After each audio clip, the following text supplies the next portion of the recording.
Ve'ezes Hashem Yisbarech, we will continue what we are learning, the holy letters of the Balatanya, letter number 12. But the shir is in the schus refuah shalema for Hinda bas Tabei Rachel. What we are learning, this most transformational letter that contains the secret of creation, the secret of the purpose of the world, the secret of the Holy Torah,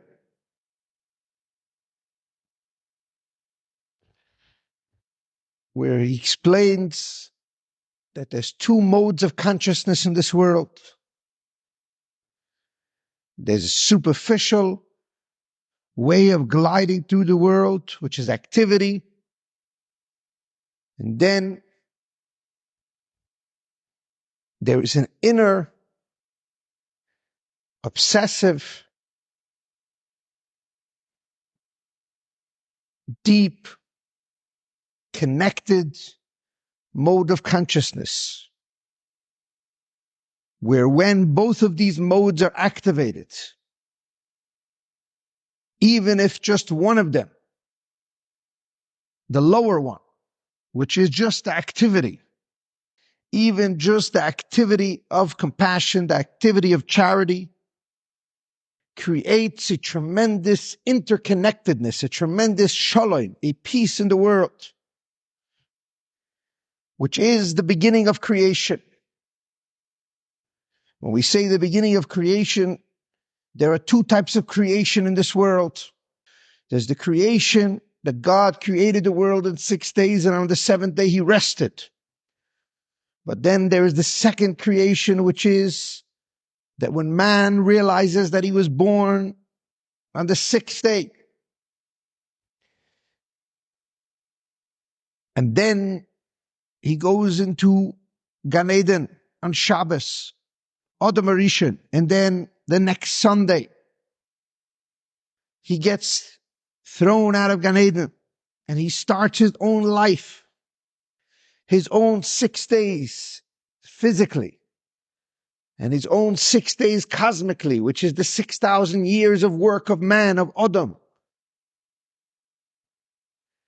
There's his creation. Naisa shutaf lakadosh baruch hu b'maisa bereishis. He becomes a partner. Kol ha'omer vayechulu. The first Shabbos, when vayechulu hashamayim va'aretz v'chol tzavon, when everything culminated to its completion, and man, human, the first man, Adam and Chava, where they became a partner with God in creation, where they came to realize that they now have to become the creators of the world. So the beginning of creation for man, as the human, as the ones who were starting life anew after the first 7 days of creation, where now Adam and Chava together have to create a world, have to conquer the world. They have to fill the world and conquer it. They have to create the world. They have to become partners in creation. What does that creation look like? What partnership does God want with man? And for that we explain that God created the human being, Adam Rishon. He created him as his reflection. Naisa b'tzalmeinu k'dmuseinu. In my resemblance and my likeness. And now I want you to make peace. I want you to make peace with all divergent features of this world, with all the diversity. Right after Adam and Chava's sin with the Chet Tzadas, which is an enormous knowledge one needs to have to understand the cosmic sin. Thousands of pages have been written about this, the holy Hasidic masters. To be able to hold this in your hand, to be able to see this, to understand the secret of the Holy Torah, of what happened with the Chet Tzadas, and how the Chet Tzadas, which is my knowledge of my separateness, where I see that I'm separate, and I see that I'm selfish, and I see that I was created different than my spouse. I was created different than all the people around me. Different in the sense that I possess this body and I want my own expansion. And selfishly, physically, I want to preserve. I'm self-oriented, self-preserved, self-centered, and self-directed. And in that space, the goal is for me to grow myself. And as humans, as Adam and Chava, if we do this, if we take our whole life and we pursue a life of expansion, of growing our own egos, growing our own identities, finding safety and security in this world, which is an illusion. But nonetheless, if we make our mission to find safety and security, then we have taken the Chet Tzadas to the extreme. We have taken the sin of knowledge, which means to know myself, to the extreme. I make the position of my life to know myself, to grow myself. But the Holy Baal HaTanya explains that the purpose of life is the exact opposite. The purpose of life is to make peace with everything around you.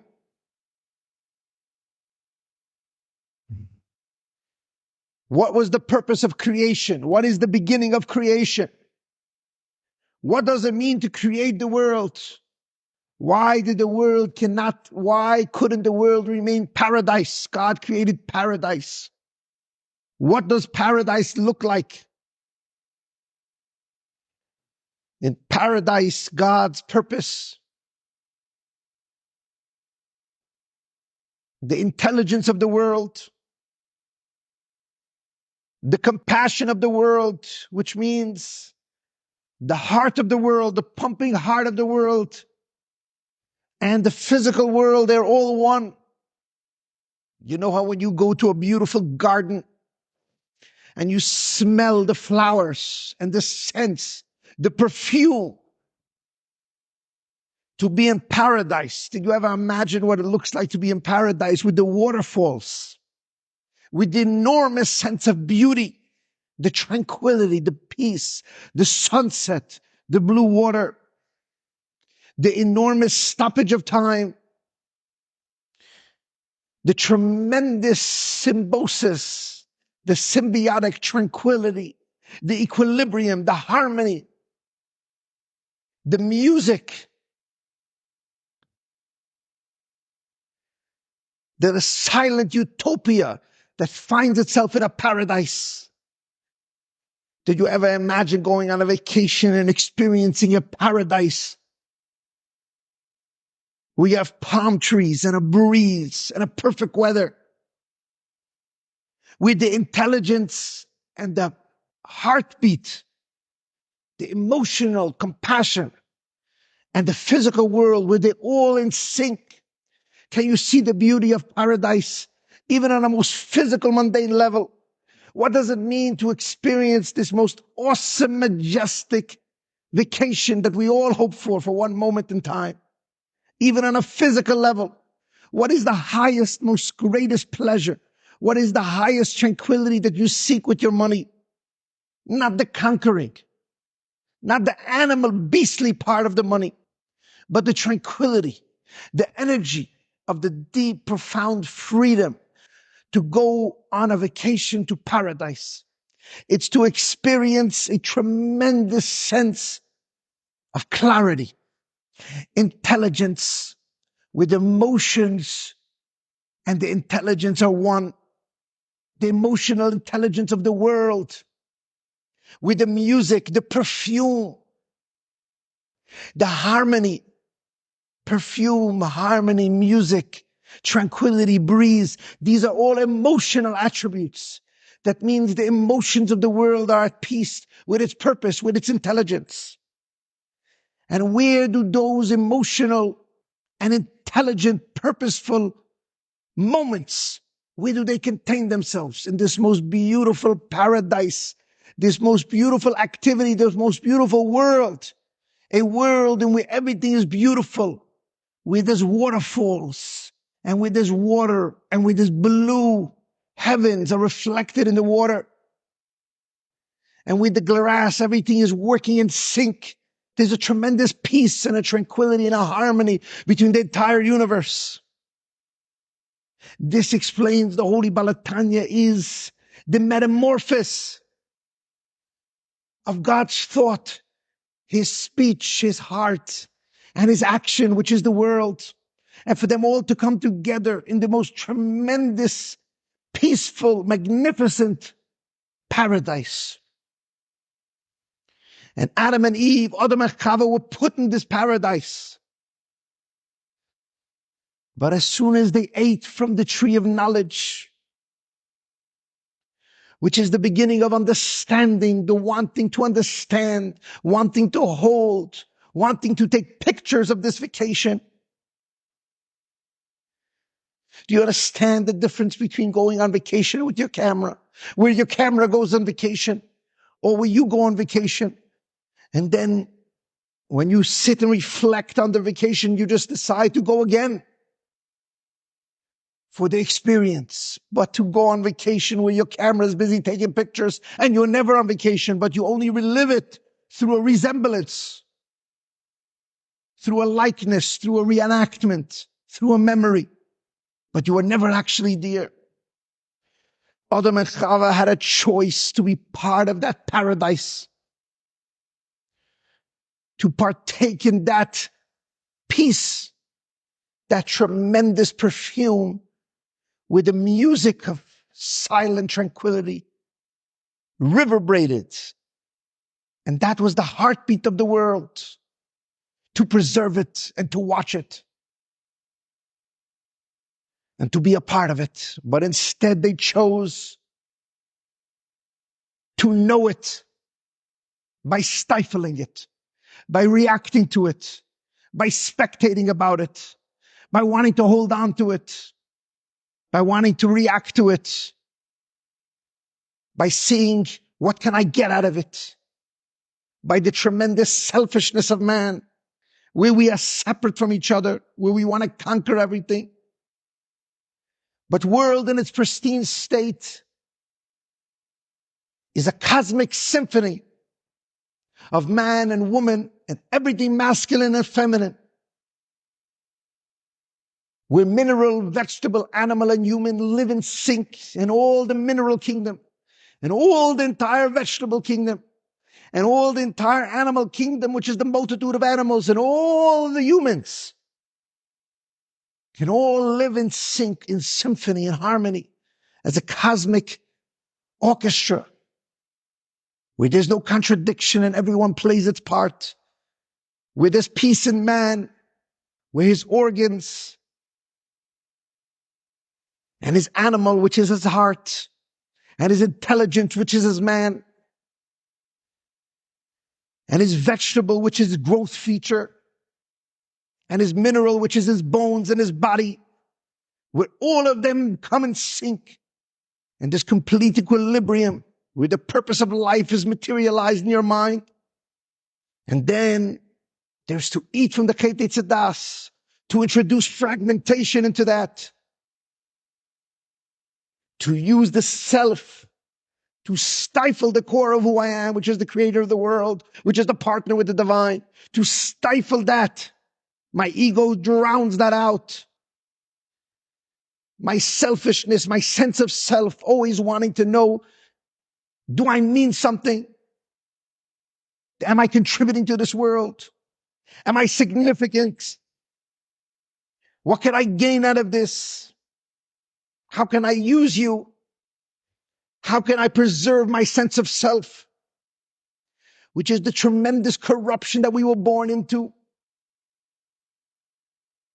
Where my peer pressure as a child has already hurt my sense of self. It has injured my sense of self.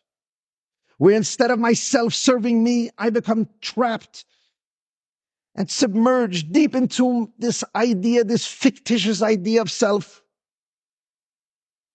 And my whole world becomes a trauma and a traumatic experience where I see the world through myself, which means to mirror the world through glasses that are not clear. When I can see the world with my eyes, instead, I see the world through myself, which is a part of me that reacts and constantly spectates and constantly fragments everything that's going on.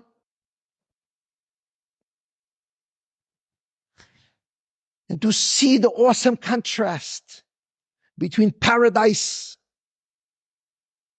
and the world we live in today, and to understand the world we live in today for thousands of years is a result of Adam and Chava being forced to leave paradise. But explains the Holy Balatanya, do not think this wasn't part of the purpose. Do not think growing up in exile, do not see the trauma in your life, all of your pain and suffering, all of the brokenness, all of the peer pressure, all of your history, all of your addictions, all of your traumas, all of your darkness, all of your anxieties, all of your relationship issues, all of the trapped ego, all of the betrayals. Do not see them.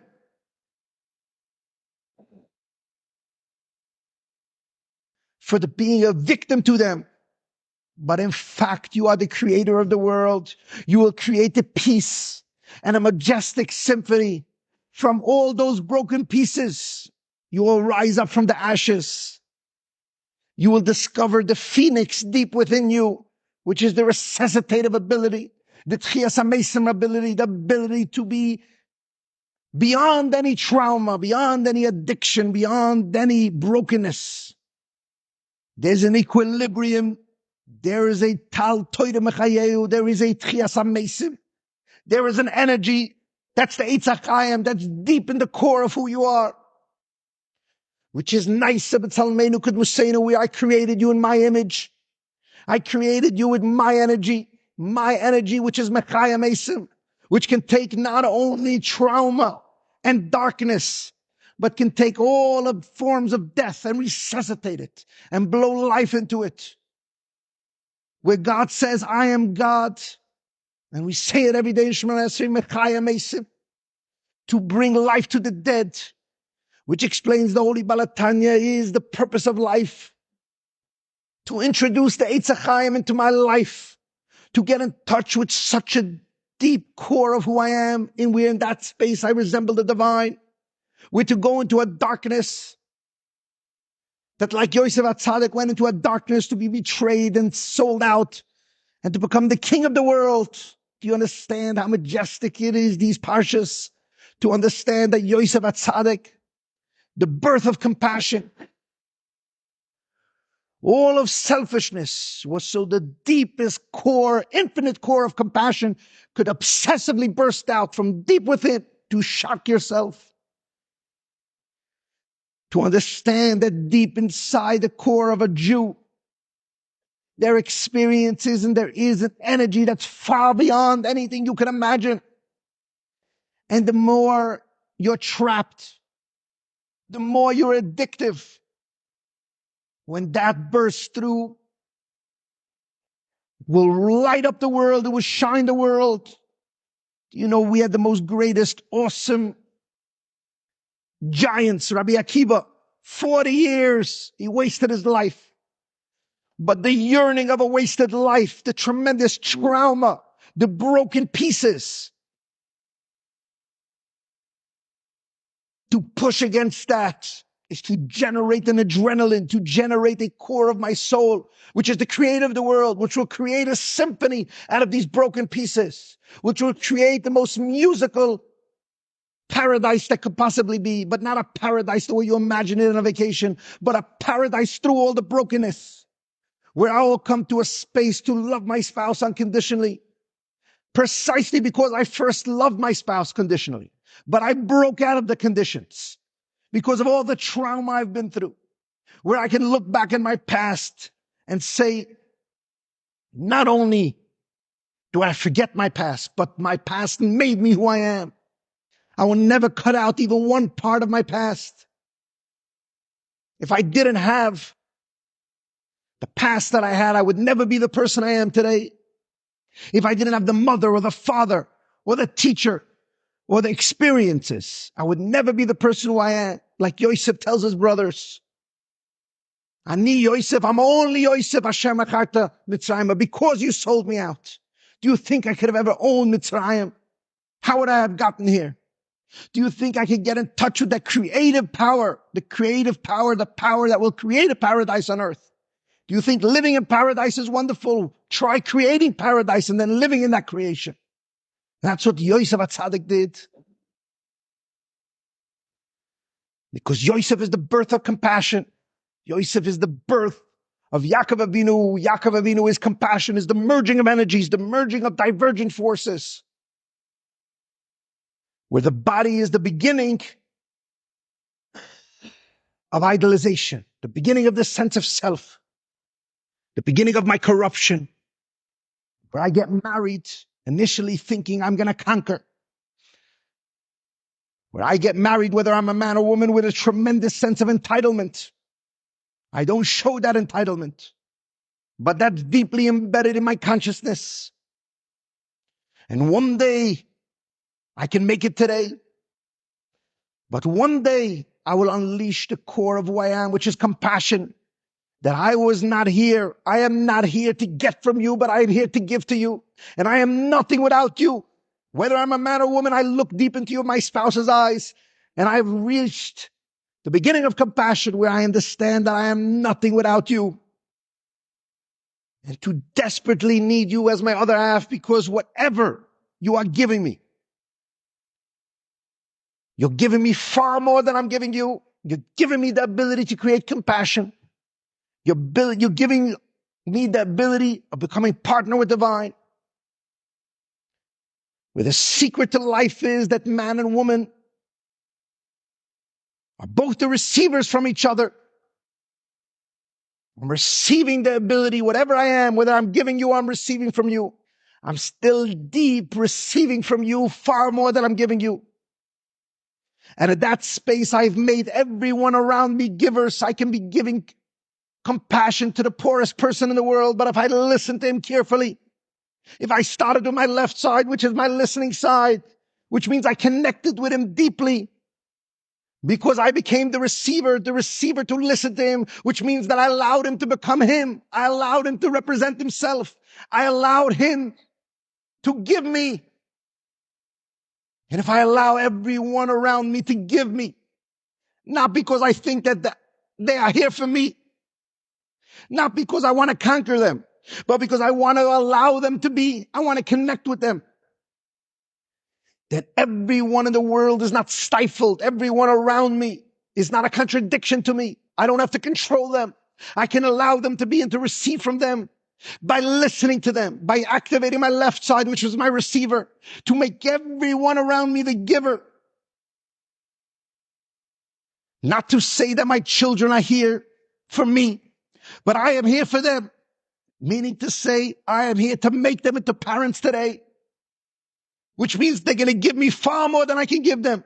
But that's not the purpose. I'm not looking for them to give me.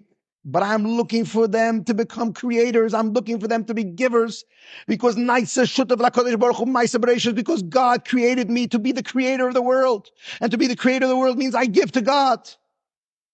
Not I'm a receiver from God. Not I'm here selfish. Not I'm in the Chet Tzadas. Not I'm looking to own, to stifle. But I'm looking to give.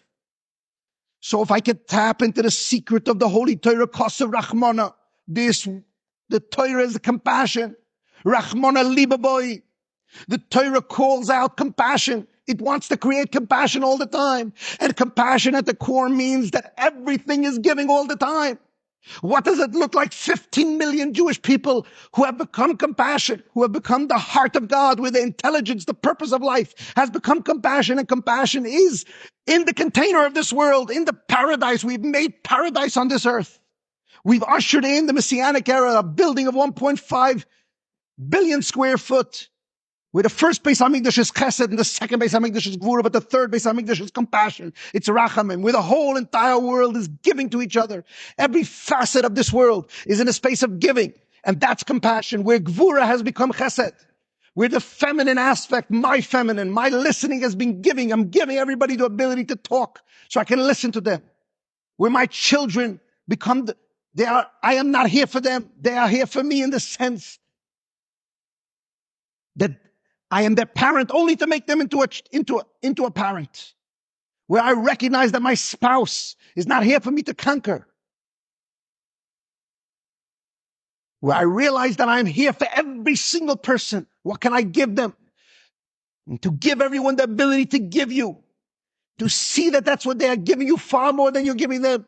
And to listen to that, to be open to that, means to create a tremendous inner harmony, much deeper than the peace of an activity of peace, which an activity of peace, of compassion, of charity is the most beautiful thing in the world, but it doesn't come to the inner equilibrium, the inner heart pumping of compassion.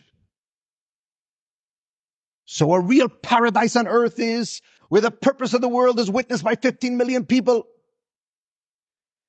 And the heart of the world, the symphony of the world, the music, the perfume of this paradise that we create on earth,